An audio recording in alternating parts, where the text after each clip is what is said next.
Welcome to the fifth interview in the series of Recipes for Resilience. This is Pauliina Mapatha, your positive intelligence coach. Today, my guest is Reda Jacobs, and she's a body stress release, trauma and stress release exercise, TRE, and mindfulness practitioner. Prior to becoming a wellness entrepreneur, in her midlife, she was working in health management. And Reda is based here in Polokwane, South Africa. You're mostly welcome, Reda. Thank you, Pauliina. I'm really feel privileged to be able to share on this platform with you. It's beautiful. And yes, thank you so much. I hope I can share a lot for myself.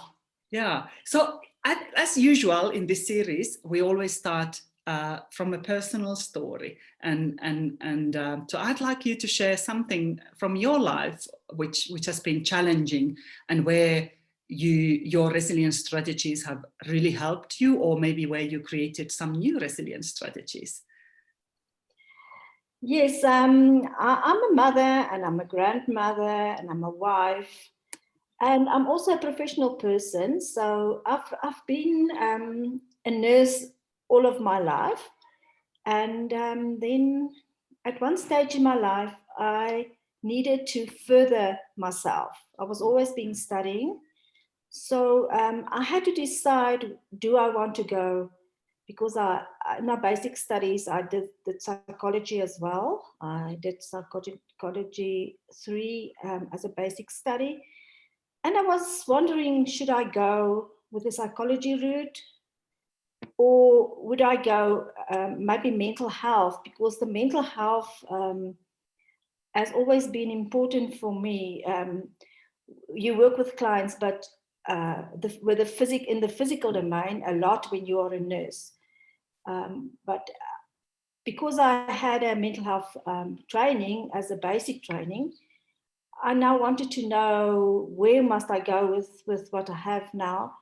And then in the end, I decided to go with mental health to further my mental health practice.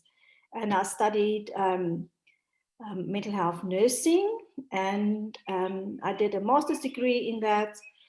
And I was still working in the clinics, in the public sector. And in the clinic setup, I run the community health, mental health clinics. So when I did my studies, and I even went further, I did my PhD as well in mental health nursing. So the department, our local department, asked me if I would come and help them with a program. So I was taken from the clinic. For a few years, I ran the mental health community services into the district office, where I had to run the program for the district. And I did it for about 6 years. And it was quite challenging. You run with a department where things don't always work the way you visualize it. So it creates a lot of frustration within myself. I was trying my best to run the program well, but in the end, I felt I need to pursue my own dream, which was to start my own practice. And from there, I got a job. I left the department, and I got a job at the university as a coordinator for the medical school. And also there, because of all the pressure, you have a lot of work pressure there. I felt very overwhelmed. And I was just there for 9 months, and then I stepped out. I decided to do what I like, what I love. I love to work with a more holistic approach towards health. So I've been on the sideline, even though when I was working, I would do courses like TRE, trauma and stress releasing exercises. And there you learn how to work with the body, how stress and tension is stored in the body, and how to learn your body to release those out of the body. So the body-mind connection was very important for me. Yeah, if I can go back still to, because what I'm reading is that, like, from an outside, I mean, what a great career progress, from nursing and serving patients, getting into the management role, and getting programs to run and all that. I mean, that sounds like wow, what a career progress, isn't it? But so are you saying that somehow you enjoy better to actually work with the client than to yes, I realized. I realized I had to go through that process to find myself, to see that I am a person-to-person worker. I even the glamour of having a quite a good job and a status somewhere, it really didn't do something for me, for my insight. So I made the choice to step down. Yeah, and was it a very cautious? So you did say that you were passionate and you knew, but was there a process, some kind of a process that really showed you or signaled, or did something happen? Was there any catalyst to make that decision? I think it was the overwhelm. There was really overwhelm, a feeling of this is too much. It's like a rat race you're in. That is how I felt. And I thought that even if I was not there, this program will still run without me. And I now have to take care of myself and do what I'm getting older. And I don't want to, it's comfortable to be receiving a salary every month. I had to step out of my comfort zone, though I didn't always make a conscious decision. It's something that just within myself sort of pushed me forward. And when I saw the opportunity of a body stress release practitioner, and then I decided I'm going to go for that, even though it made me feel vulnerable because of losing my monthly income and being without an income for a period, because my training was 5 months as a body stress release practitioner. And also, but I had the support of my husband, which is wonderful, because you cannot do that, and if you don't have a financial support under you.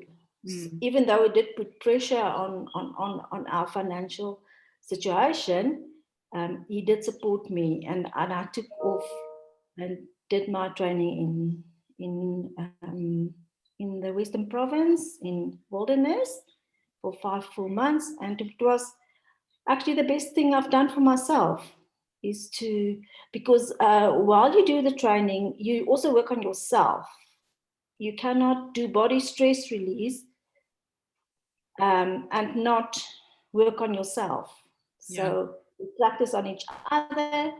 So it really helps with our own process of getting to know ourselves better and see where the stresses in our life lie. And during that period, I also enrolled in the mindfulness program. So it was 2 things that I was learning and training that was so totally different from the normal intellectual studies. This was all experiential learning thing, which is very important, which I realized is important for me. And yes, that is how I stepped out of my career into a new career. Yeah. So what was it? This practicing and doing these exercises for yourself that were your resilience strategies, or was it maybe also the support from your spouse, from your husband, or what would you say? Because during the change, isn't it, any change in our lives, it sort of takes extra energy and can be quite stressful. Yes. So, for sure. or did you have some other techniques that you use?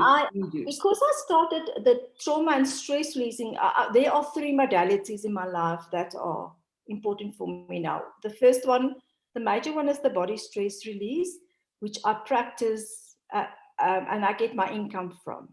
Yeah. Then there is the TRE, trauma and stress release, which I learned prior to the other 2, and I practiced it myself. So this kind of practice helps you to downregulate your nervous system. So that is the big benefit of body-mind practices, is your nervous system get overstimulated or overactive, overreactive due to normal daily stresses and things that comes from years ago when you were a child. These things are stored in your body, and when you learn how to downregulate your nervous system through the TRE, and later on I learned the mindfulness practices, and even the body stress release, where a practitioner works on you, it helps your nervous system to become calmer, and so you become more caring about yourself and about others.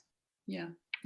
So I think I have done some beginners course on TRE and sometimes practice it, but I think it's still not so widely known. Would you explain a little bit more of of all these 3 modalities? How does it look like? What is it actually in a layman's language, so that our audience can maybe better understand and see maybe, you know, whether they would be interested in applying some of these techniques. And and then we can also talk more about stress, because stress is really, I think it's killing us nowadays. I mean, and like you said, normal day includes so much stresses, and not to mention if something is happening, some challenges in life. But maybe, so I'll just talk a bit about stress. Yeah. Because all 3 of these modalities that I use is because of stress in our daily lives. We cannot avoid stress. It's just part of living. But we need some form of stresses in our life to help us move forward. If we had no stress, we will not be motivated. We might not do things, and we will not push our boundaries a bit. So we do need a bit of stress, but it's when it's too much, especially this past time with the pandemic. I think all of us have experienced more stress in our lives than usual. So yes, stress and the focus I place on stress is that it actually gets into your body.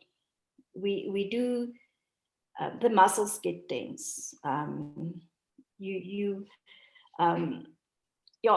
reactions in the body is in the body of the stress. So we really see it with body stress release when we test for tension in muscles, that if those muscles are tense, they put pressure on the nerves, and then there is not proper communication in the body. So then once you can release the tension from the body through techniques that you learn through body stress release, the person becomes more alive, the body becomes more alive, and then a person feels better. Physically feels better, and mentally and emotionally a person starts feeling better. Are you saying that the tension and the muscle tension and all that actually cuts the connection between our mental and our physical?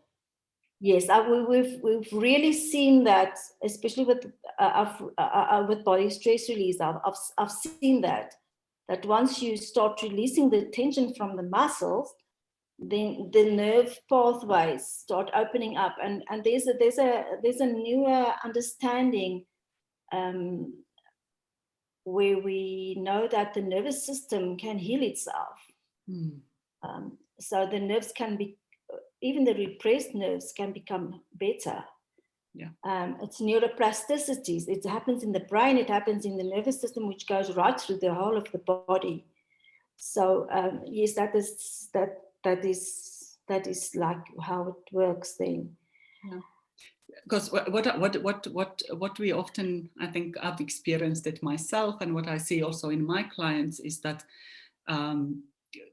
people who under high stress, either intensive stress or like a chronic that takes longer time, or like, I think a lot of professionals are actually burning themselves out, and there's just different levels of burnout, up to the one that one might even collapse, like reach the bottom. But what I see with people is that they just live in their head. They lose the connection to their body. So like, really, they might have aches and all that, but it just doesn't. They don't take the signals what their body is trying to tell them. They don't hear it, and I think that's the thing, that the mind-body connection is lost. Yes. I think it's because it becomes chronic. You get these chronic tension patterns in your body, then it's like you live with it. It's just part of, you think it's normal to have aches and pains, but it's your body signaling something to you to say there's too much there. Something needs to be released for you. Yeah. Yes, it is, and we do tend to live in our heads a lot, especially with now with the overwhelm of the internet and everything that we read. It's all about information.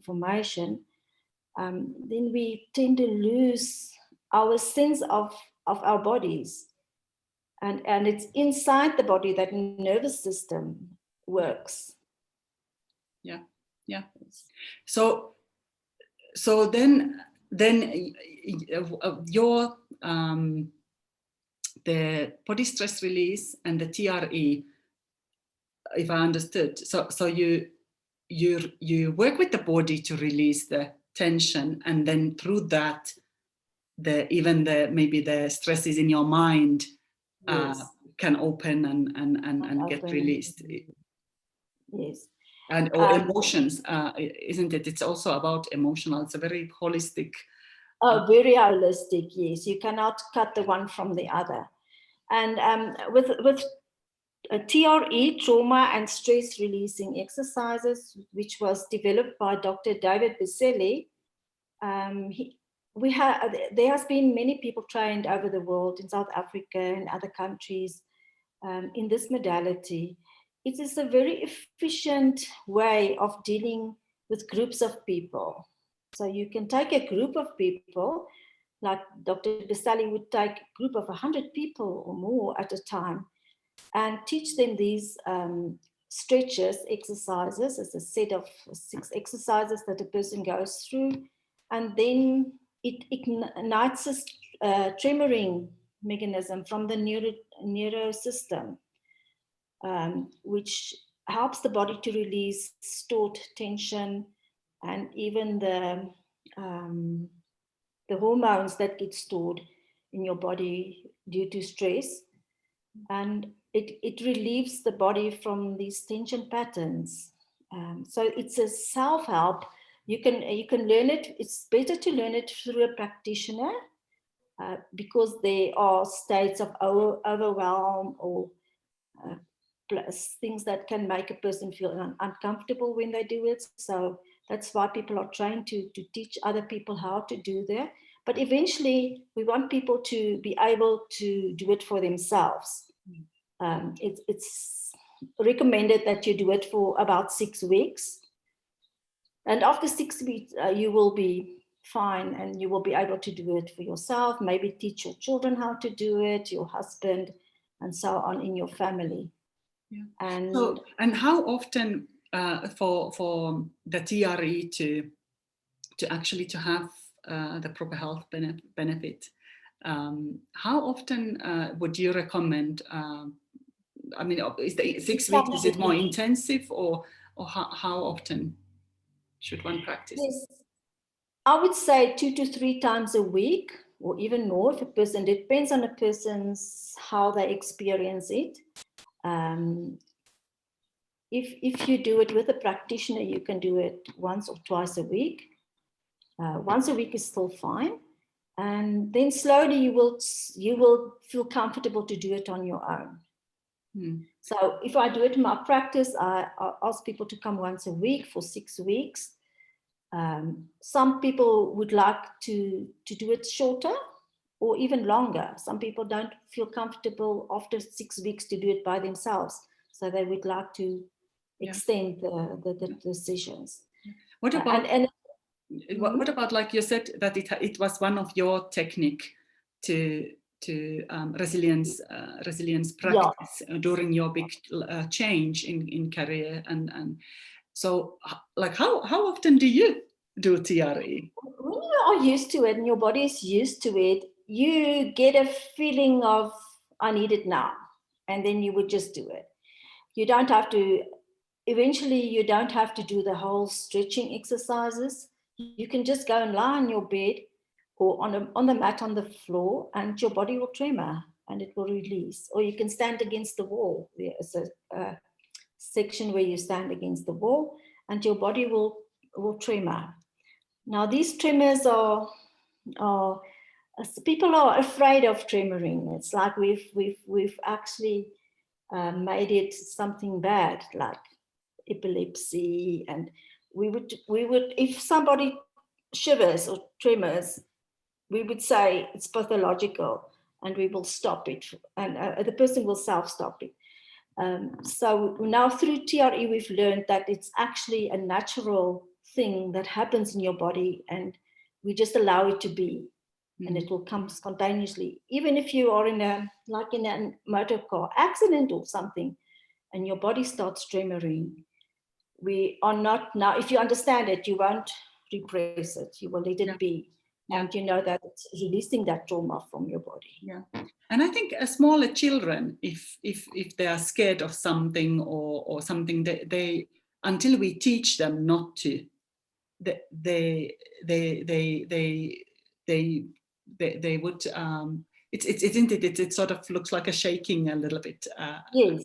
But then society, we say don't show your emotions or don't show your what, and hence then we sort of learn to hold them back or to stop it. It can be perceived as a weakness, and that's why we will repress it. And it's not. It's very helpful. It's a natural neurological release that your body can do for itself. Yeah. I think let's go still back to the. I think the TRE is quite obviously. I think it will be interesting to see the actual exercises and all that. I think in YouTube one can find something, but so the body stress release, where you as a practitioner, you help your client to release the stress. So what do you do? What kind of methods do you use? Yeah, it is a very unique approach. It was developed in South Africa by Gail and Ewald Megacy, the founders of Body Stress Release. And we have a school in South Africa in Wilderness, And it's a 5 months full-time trainings that you undergo. So through body stress release, sorry, the principle is that tension patterns are locked into the body, stress patterns, where the muscles get tense, and like, for instance, in the shoulders, in the lower back, in the neck. And then we learn a technique where we test for these tension patterns. You press on a certain point in the body, up or down, left or right, and then you find which, in that specific area, is there the tension locked in there. And then we use a technique where we release it. It's an impulse that we give with our hands. We give an impulse on the muscle, and the muscle releases its tension, and then the communication of the nerve gets improved. So that area of the body becomes alive again, and the pain starts subsiding, and the mobility of that area becomes better also. Okay. So it is not like massage, but you're using the pressing or the particular points in where the stress is. Yes. Yeah, you give an impulse. It's a very specific technique that you use, and you also the direction of where you put the impulse is very important. Is it on the left? Is it on the right? Is it up or down?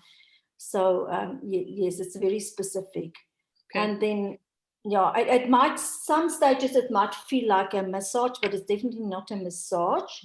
But you do touch like trigger points on the body as well. Yeah. So if I was to book a body stress release type of a thing, is it better to come in a tracksuit or like? Yes, it's easier for the practitioner. Sometimes men come with belts on. We ask them just to remove the belt. You don't even have to take off your shoes. You don't have to take off your clothes at all, but comfortable clothes does help for the practitioner to work easier on the body. Yeah. So the person first lie with face down. Most of the work is done on the back, on the spinal column area, from the neck down to the sacrum, and where the nerves actually leaves the spinal column. Yeah. And then how many treatments usually, like, is this something that takes long or is it one or? We say at least 3 treatments, because you first work with a more superficial tension. Within subsequent sessions, at least 2 sessions, we go a little bit deeper. So when the body starts releasing the muscles to become more relaxed, you are able to go a little bit deeper. Yeah. So we do ask people to commit for 3 sessions. After that, we see sometimes there is 2 or 3 sessions extra needed, and then a person can go onto the maintenance program, which can be once a month, once in 6 weeks, or even once in 2 months. People can just come back for the session. Okay. Because we tend to have the same patterns in our lives. Yeah. We do things the same way. It's very important. The posture is also very important. We teach people about posture and how to relieve or prevent tension build up again. Okay, yeah. So, and then what about, you also said you are incorporating the mindfulness practices. Yes. Mindfulness is such a big umbrella terminology. So what is it exactly that you do? Yes, I've just completed my studies with mindfulness to become a mindfulness teacher. These studies I did through IMISA, is the Mindfulness Institute of South Africa. And they have a 2-year training program that is done through the University of Stellenbosch. And I've just completed it. So you do 4 different modules, and we went through a challenging time now with the COVID, so we couldn't. Each module has a retreat attached to it, where the group would get together. The rest of the module is done online and a distance learning. But the retreats are when we meet together as a group and we more practice deeper into the mindfulness practice. So now with the COVID, we had to do 2 retreats online, which was a new experience for all of us, which I actually benefited me by understanding and learning and experiencing how a person can actually also connect well using a Zoom connection. And you can actually do it that way. So it's opened a new world to me that you can do these things online. Yes, mindfulness is it's a practice. It's something that you need to do daily. You cultivate it for yourself to become mindful of your body, mindful of your breath, mindful of your daily interaction with other people, just mindful of life by itself, just by being in nature, to be mindful of what is happening around you and inside of you. That is, in a nutshell, maybe what I can say what mindfulness is. Yeah. I think we have very similar interests, because what I'm now indeed the sort of a positive mindset or positive intelligence is indeed to be able to not to just do and live in the future or in the past, but to be in the present, and yes. and to find indeed to be able to connect your mind, your heart, your body, the spirituality and the very holistic being, and bring them together. So and then there is so many. I think as people we can find the techniques and the practices that resonate with us. So I think for me now, I'm getting into very simple and very basic yoga, but it's something where I really I enjoy, because it's sort of really the breathing and sort of meditation combined to the movement.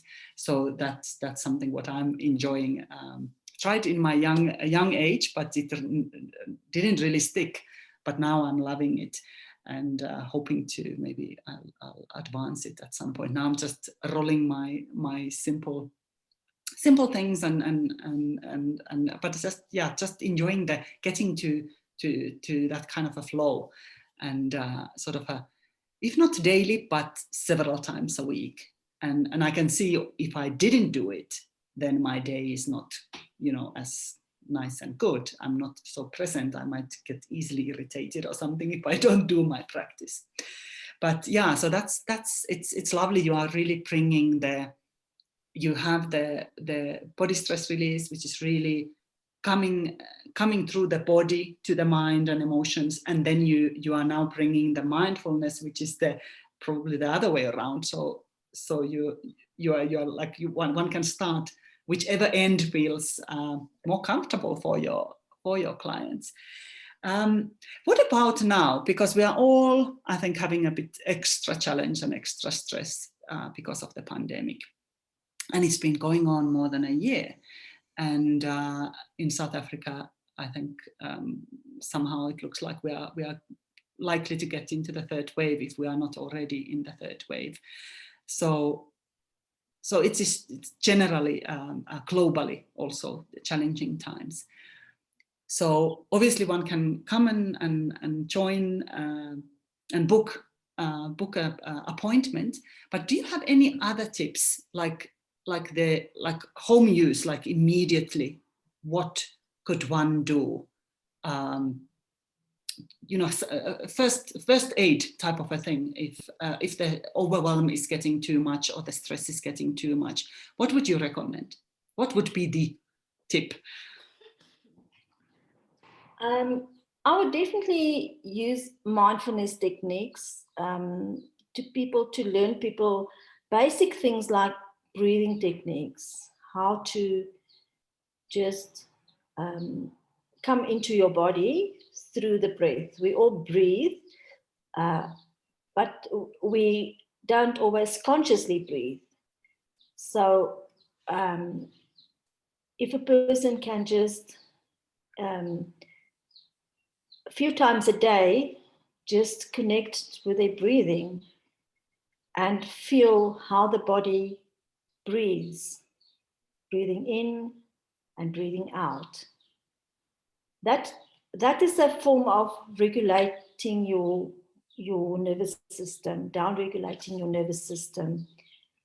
When you get out of your head and into your body.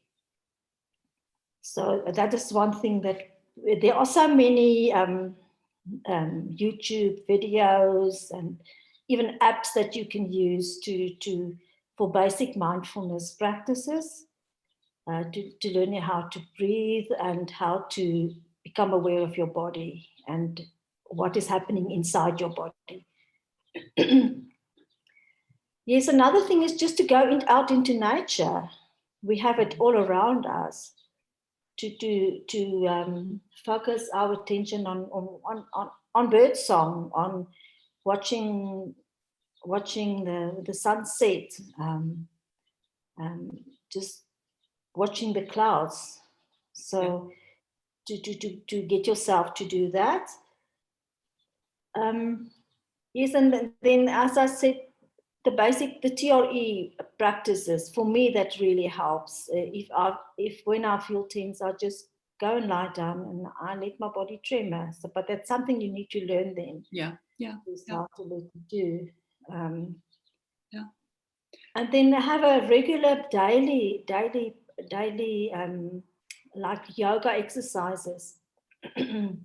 So many of these things are online. You can just Google, and you will find somebody who will teach you just basic stretches and yoga. Because of the yoga, you also focus on your breath and on the sensations in your body. And so that's a very helpful way of down-regulating your nervous system. I would also say to cut down on your time on the screen. The screen is overstimulating, and just to have some time away from your phone and from your screen. And then I would say family time. Spend more time with your family, communicating with your family, playing games with your kids. It could also be a good way to release your daily stresses. So what you're actually saying is that to really actively seek time in nature, just be in present, enjoy even if it's on your little garden or something, even if it's not some super fancy place, but you can find a flower, or you can just watch the sky or something, and then also to set boundaries.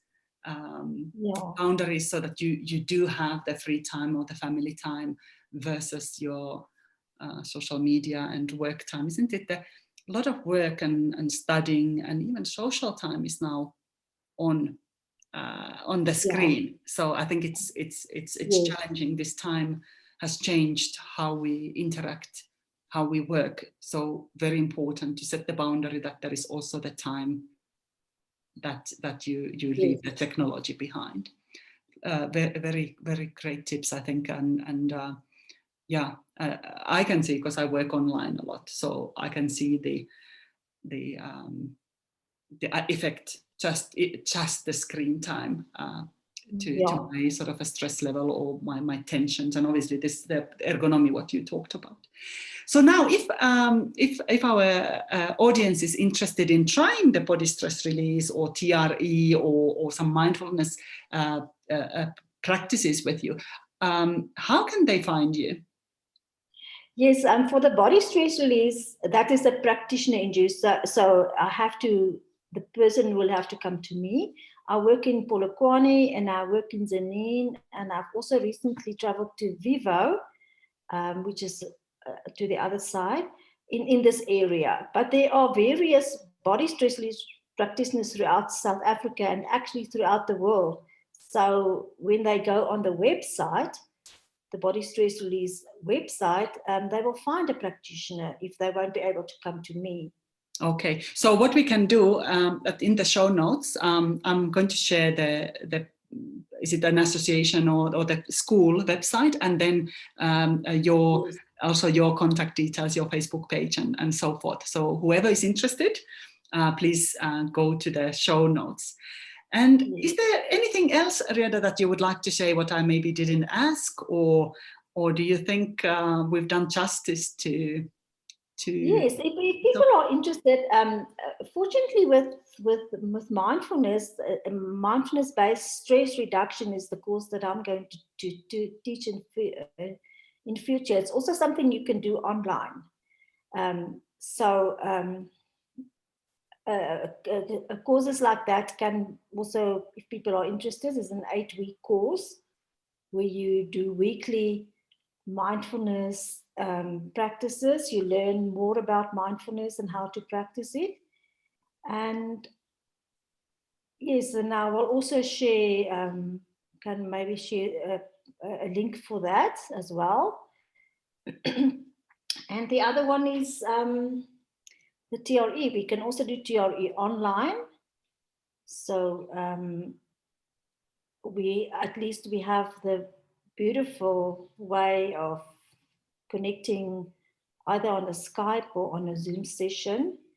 So that can also be done. So you don't. What you are saying is that wherever you are in the world, you can still contact. People can still contact you for this online services. Modalities as well. Yes. Yeah. Great.